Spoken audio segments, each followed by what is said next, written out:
Hi, guys. Number 4, Son Goku and Chichi. Start us off, Kat. What do you got to say about Goku and Chichi? Okay. I'll get the shovel.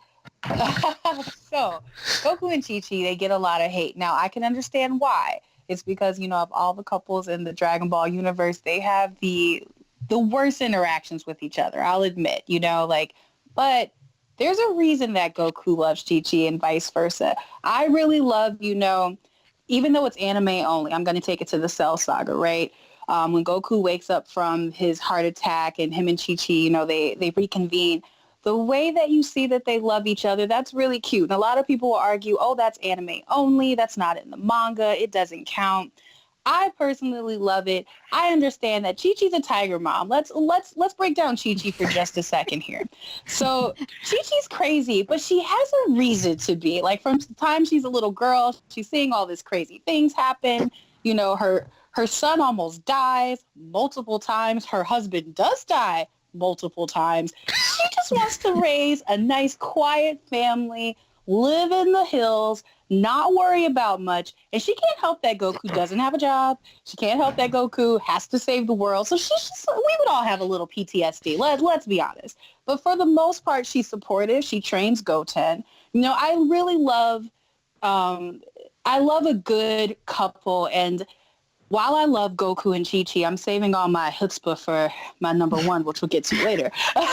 But I just think that people, oh no, I'm really sorry. Majin Buu came along again. Yeah, Majin Buu, get out of this. He's so awful. He's not a good person. But Goku and Chi-Chi, like I said, they get a lot of flack, but they have good moments. Anime only, manga only. They're not awful. Chi-Chi just gets a bad rep because she's a different type of mother than like 18 or Bulma, who Bulma's spunky. She's going to go out there and do what she wants to do. 18's a fighter. Chi-Chi's kind of a fighter. Kinda. She's good, but she really just wants to be a good family, wholesome mom. She can't help her family, But she loves them. She was willing to put up with Goku despite him being broke. How many people are going to do that now? That's the real question. You guys know Goku has not worked a job, and she's still like, you know what? I'll cook for you. I'll raise your children even when you're not around. She deserves some props. She gets too much hate. She gets way too much hate. I can see that. Thank you, Kat. I appreciate it. And I wanted to start off with Kat because she was going to bring some of the positivity. Number 3, just by barely, we have Krillin and Hachigo, a.k.a. Krillin, and number 18. One of the reasons that I love them is because at first for Krillin, it's very clear that he only cares about 18 because she looks good, right? Like Krillin, who's been wanting a girlfriend since early Dragon Ball, who's seen Goku get married. He's seen Yamcha have Bulma. He just wants his shot, and here comes this robot, and she looks good. I also think that Krillin, over time, especially hearing from Trunks about how awful these androids are, seeing that this 18 is a little bit different, a little bit more humane. Also, they have a common enemy, which is Cell. I think that probably took the threat off of her as much. She's not exactly killing everybody. And I like for 18 because 18 didn't want to like Krillin. Like, I do agree with you, Lennox. She did, kiss him right before, when they were on the highway, right before they all got their behinds beat to them by by the android. I do like that 18 is reluctant to like Krillin, which to me shows, and this is why I like them so much, it's that blank period of, that they really got to know each other. 18 wasn't exactly like, let me go ahead and get on Krillin because he's on me. She had to come back, and she had to keep coming back. So there was something there that she probably was like, oh, here's this bulk guy who's, Krillin isn't conventionally attractive, I guess, in the Dragon Ball world. He's short. He's really strong. He's got these cigarette burns on his forehead. I'm sure a lot of ladies are just kind of like, whatever. There's just Krillin. And here comes 18 coming back to say, oh, this guy is actually interesting. She's giving Krillin a chance. For Krillin, he's like, oh, I can strike it gold. Bulma never gave me a shot, so this is great. So, and I do like their bond, especially, in Super. I really love to see how far they've come when they fight together. Oh, that episode where they fought together. That was so cute. I just really enjoyed them together. I love that. Like Lennox was saying, that's time built up. You realize they had to talk to each other. They're best friends. They can talk to each other. For some reason, 18 thinks Krillin is really cool. Like in Super, when he flies off and she's just staring at him, she's like, kawaii. Oh, I forgot about that. Yeah. So she's like, she worships the ground this guy walks on. And you know it's because over time she realized that Krillin is really wholesome. He's a great guy. He's willing to die for his friends. He has died for his friends. He'll keep dying for his friends. You know, she recognizes all of these things about him. She gives him the shot. Like she makes Krillin go from the underdog to, you know, a guy who can hold his own. And I really like what they do for each other. So I'm team K-Teen all the way. Yeah. Thanks to the help of people on social media, number 2 came in as Son Gohan and Videl. I feel like they're a little bit vanilla. There you go, I said it. Kat, what do you Kat, what do you think? So actually, to kind of piggyback off what you're saying, they are a vanilla couple. That's the greatest terminology, but that is why I love them. One thing about Gohan and Videl is they are, in comparison to like all the other couples, they have the cutest story, right? Like they're just together. They love each other. I really love the line when they kind of separate when Gohan's flying and she's like, when you come back, let's date and stuff, you know, and she's finally like giving it in to him. Like everything that they do is really cute. You can tell even after they get married, they still really love each other in that really cute, wholesome way. You know, they, especially in those like filler episodes in Super when, like you were saying, that that girl was trying to push up on Gohan and Videl was like, oh no, my man is good. I love that. I love that there's no one else for Videl but Gohan. There's no one else for Gohan but Videl. Like it's just no one else is going to work. I do hate that they didn't keep fighting together. Like I do hate that they kind of made Videl just become this like laid back. Oh, okay. I'm gonna hold on. I do hate that they made like Videl this laid back kind of like housewife where she didn't have that same spunk until those filler episodes. You kind of see that spunk again. I liked that spunk. Gohan for me is the good parts of Chi-Chi and Goku, right? Like he's naive, which makes him adorable. You know, he's not so into everything that just a small bit of obliviousness. You just need just a little bit where you're not so in tune with everything. And that's Gohan. And then he's nurturing like Chi-Chi. He has all of their good parts from the time he's a little kid up until he's a teenager. All the things that we loved about Gohan, he just keeps building and building. And Videl recognizes this and vice versa. You know, he's not treating Videl because like this great person because she's the daughter of Mr. Satan because he knows the truth. So that gives her, I think, this opportunity to just kind of let everything just die down. She doesn't need to be this power-hungry go-getter. She can just be Videl. She recognizes that Gohan is stronger, so she admires him. They have all the qualities that make you a good couple together. If my number one wasn't my number one, they would be my number one. Me too. They're really cute. Like, especially, you kind of wonder for Toriyama to say, oh, I can't write romance. And then he writes Gohan and Videl. It's like, you definitely can write romance. You could have did a little bit better in a lot of other areas because these are great, especially for shonen. It's sweet. There's no angst. There's no bad. It's just they work together. They get together. They stay together. The worst part about their relationship is GT Pan for me because I don't know what happened there. I don't know what's going on. I get that. Yeah, but I love them. I do. I really love them. Yeah, like I said, if this was real life, perfect couple. Perfect couple. Yeah, perfect couple. Totally. Well, let's get to number 1. Obviously, you would know it now. It is Vegeta and Bulma. I love them so much that I had to get them tattooed on me permanently because I love them. Nice. Let me try to get all my feelings. So one of the reasons that I was first attracted to Bulma and Vegeta as a couple was less about what I saw and more about what I didn't see. I think like everyone else, you're like, how the hell did they get together? How? Please explain like how this ruthless killer, because they just immediately go from Vegeta touching down and next thing you know, Bulma has a baby. It's Vegeta's and he's gone in space. So you're like, what happened? But even before that, like how Linus was pointing out, like how he could have killed her on Namek, there were subtle parts where you could see that there was some interest forming.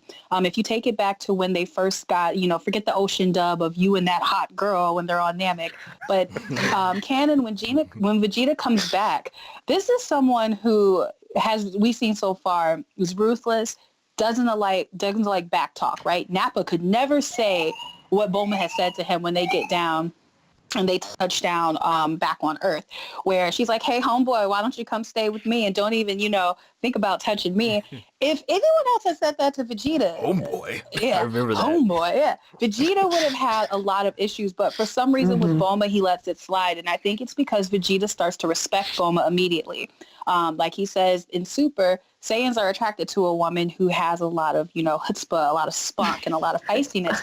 So here's this woman who's clearly hanging out with Saiyans. She's on Namek. She's dealt with Frieza. She's in One Piece. She's not crying on the ground like, oh my God, I just had to fight Frieza. It was terrible. She's having a good time. She's still showing out this banter that's really flirtatious. And then he finds out on top of all of this, she's smart. And not just kind of smart, but she's rich because she's smart, because of her family smarts. This is someone who was with the Galactic Patrol. So he's seen the best of the best. Frieza's not hiring, just your run-of-the-mill scientists. These are really highly educated, respected scientists who are also really awful people. So on planet Earth, Bulma's the equivalent of who Frieza would get to work on his ship. Bulma is someone who probably the Saiyans would say, yeah, come help us out.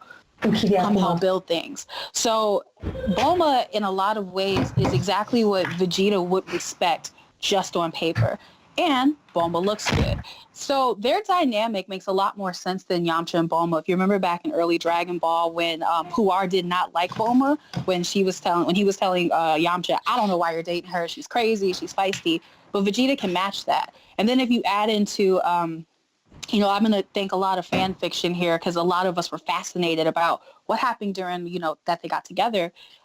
Trunks says that they got together out of loneliness, right? So you have Bulma, who's now all her friends are off training for Cell. Yamcha's not around as much. When he was around, he probably wasn't as emotionally involved because he's Yamcha and wants to be flirtatious. And then you have Vegeta, doesn't like anyone here, doesn't really trust anyone here. He's staying in her house. Probably the only person that he does respect is Bulma. They talk a little bit more. They get together a little bit more. Probably Bulma starts to show Vegeta, okay, maybe around this one Earthling, I can kind of let it down until, the hanky-panky happens, and here you go, Trunks. But at this point, Vegeta isn't ready to be a family man. He's not ready to be a dad. He's still held on to, this anger of Goku and wanting to surpass that. So, of course, he's not going to be all willy-nilly like, yeah, that's right, I'll be a family man now. It's like you said during the 7-year itch where he says, I'm not going to fight anymore. He has no choice but to be around his family. He's not awful. He's not a person who does not experience some sort of familial love because King Vegeta clearly loved his son, in the way that Saiyans love their sons. So he knows he has good examples of what it means to be a good parent, So I think that time where they could really build together and become this family man so you can get to the point where I think the subtle cue of if you take it to where he's being controlled by a Babidi and they're at the tournament, when Vegeta kills all those people, the person who's most surprised is Bulma. We as the audience aren't surprised because we're like, oh, well, we knew that Vegeta's a douche. But Bulma is like, oh my God, how can he do that? How else would someone have that reaction unless you've seen someone change or you've seen someone become better over time and become this person that's completely different than the Saiyan saga. And like you said, Lennox, I don't think that their story is done. I do love what Super did for them, those really small moments. Even something very subtle is if you take whose birthday party was it? I can't remember, where they had Beerus trying to pretend he was, what's the nipple guy's name? Monaka? Monaka. Yeah, Monaka. When during that Wasn't it Marin's? Was it Marin's or Brawl's? It was someone's birthday, but there's this small scene that's really poorly drawn where Vegeta is protecting Bulma. He has her about the middle and he's kind of holding her away. Little small things like that makes you realize that he's really attached to Bulma. He's not just Trunks. She doesn't just become the mother of my child. She's probably his best friend. She's probably, the person that he respects the most on this planet. She's, once again, she's Bulma. She looks good, and even in the Broly movie, I love when she's saying, oh, I want to be 5 years younger. And Vegeta makes this face you look fine the way you are, Those little things like that, that's why they're my favorite couple, because the characterization and the character development for Vegeta, everything actually can be attributed to his family. It's not because of Krillin. It's not because of Goku. The only factors why Vegeta became a better person over time was Bulma and Trunks. They get all the credit, in my opinion. Because I would agree with that. yeah, and that's great. Like, that's fantastic. The two people, this girl with a nasty attitude that couldn't make it happen with Yamcha, that we've seen, constantly butting heads, changed the biggest villain that we've seen, aside from like Frieza and Cell, like one of the biggest villains that we've seen so far. She changed him just by having his baby and being around and probably not taking his bull crap. That's what, and he listens to her. Anyone else can't say the things that Bulma says to Vegeta, even in Super, when he's late to her birthday party and she screams at him on the phone. What's he do? He goes to her birthday party. Yeah, he's like, whatever. He tells Goku at some point, don't even try to argue with Bulma. She's just going to do what she wants. Vegeta, the same dude who, like, when Nappa tried to say something, he's like, are you saying something to me? This 6-foot-tall guy with muscle gave Vegeta an attitude, and Vegeta was getting ready to obliterate him, but Bulma's screaming at him. He's like, guess I'll go satisfy my wife. No big deal. I just can't. I have nothing but good things to say about them. I think, honestly, out of any anime I've seen, they're the most interesting couple because there's not a lot shown. So you're just kind of left with these puzzle pieces to put together, or Easter eggs if you play like Xenoverse and all the even fighters. They have those moments where you get those little Easter eggs. I think that they're intriguing because you don't see it. And then when you do see it, it just confirms what you thought was happening in the first place. So I love them. That was beautiful. That whole thing, that was just beautiful. Very well done. I'll add on to, I do think Goku had a huge help in developing Vegeta as well, because everybody called him jerks. Goku was always the one person that never let Vegeta really get under his skin. I think Vegeta, Bulma, those two really saw the best. And you had Trunks. They all three saw the absolute best in Vegeta. And